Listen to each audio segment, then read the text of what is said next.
When an iPhone launches anywhere in the world, there are really long queues. By long, I mean over a kilometer to buy something that's overpriced and does not even have Android, no customizability, and nothing special except for the fact that it's Apple. So, in today's video, let's discuss about the rumors and the leaks of iPhone 12, and I'll just compile them for you and help you understand better if this is the same case or there's anything different. So let's get started right after the intro. I just wanna feel your love.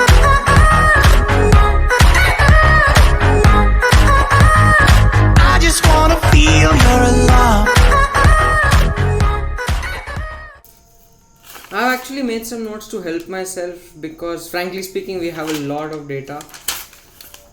So let's talk about the number of models. We're gonna have 4 models: the iPhone 11 and the iPhone 12 and some kind of iPhone 12 XL or iPhone 12 Max, something like that. Then we have the Pro models, that's the iPhone 12 Pro and the iPhone 12 Pro Max. So the iPhone 11, the iPhone 12, the basic iPhone 12 will have a 5.4 inch screen, and the iPhone 12 bigger variant will have a 6.1 inch screen. The iPhone 11 Pro will have will also have a 6.1 inch screen, and the iPhone 12 Pro Max will have a 6.7 inch screen. The good thing is that all these screens are AMOLED screens, but the Pro models will have 10-bit color and probably the same brightness and color accuracy. The best thing in Apple phones is that it covers the DCI-P3 color gamut, so it displays a lot more colors than Android. So that's one good thing. In displays, if all the gamers out there, we are not gonna get any high refresh rate panels, so you have to stick with the same 60 Hz panel.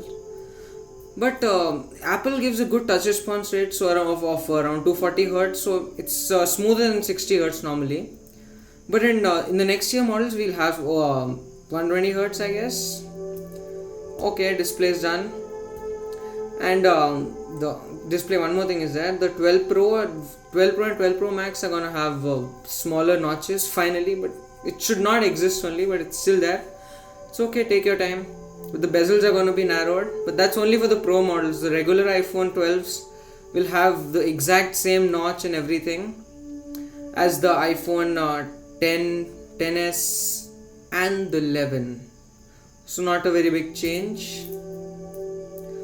Processor. So this thing is gonna have a 5 nanometer processor. That should be really efficient, and apparently it has 12 processing cores. That's 50% higher core count than any processor out there in Snapdragon, Apple, or any processor. And 5 nanometers, so it's pretty good and really power efficient. So Apple can go, have like 10 hours of screen on time because of the iOS efficiency management, and the processor is really small and generates less heat, so you should see a better performance. Talking about cameras, in the normal iPhone 12s, we're gonna have dual cameras. That will be the normal 12 megapixel camera with a f1.8 aperture, the wide angle lens, and second one will be an ultra wide angle lens. It'll be the same camera as the iPhone 11. About the iPhone 12 and 12 Pro, 12 Pro and 12 Pro Max, we're gonna have 4 cameras. The 3 cameras will be same as last year's iPhone 11 Pro. We're gonna have another LiDAR sensors, and Apple is probably gonna give some really good software features with it. The LiDAR sensor is gonna be same as the iPad Pro sensor. So better, design changes. So this time we are not gonna have a major redesign. We're still gonna have a square camera bump. But Apple doesn't need a major redesign. It just needs to make it different enough so that you can differentiate it from iPhone 12, differentiate from iPhone 11, 10 and the previous iPhones. And for that, Apple is just making a flat back similar to the iPhone 5s. So that's pretty much enough for the changes, because even if Apple doesn't change anything and releases the same phone with just updated processor and camera, they're gonna sell like hotcakes. So Apple need not worry about that. There's gonna be another new color variant. This is the new midnight blue variant. Some kind of really dark blue, and I don't like blue, so it doesn't matter. 5G will be there in all the phones, and but the pro models will have the like faster 5G, and the normal models will have a slightly slower 5G. This is the sub 6 GHz 5G in the normal models.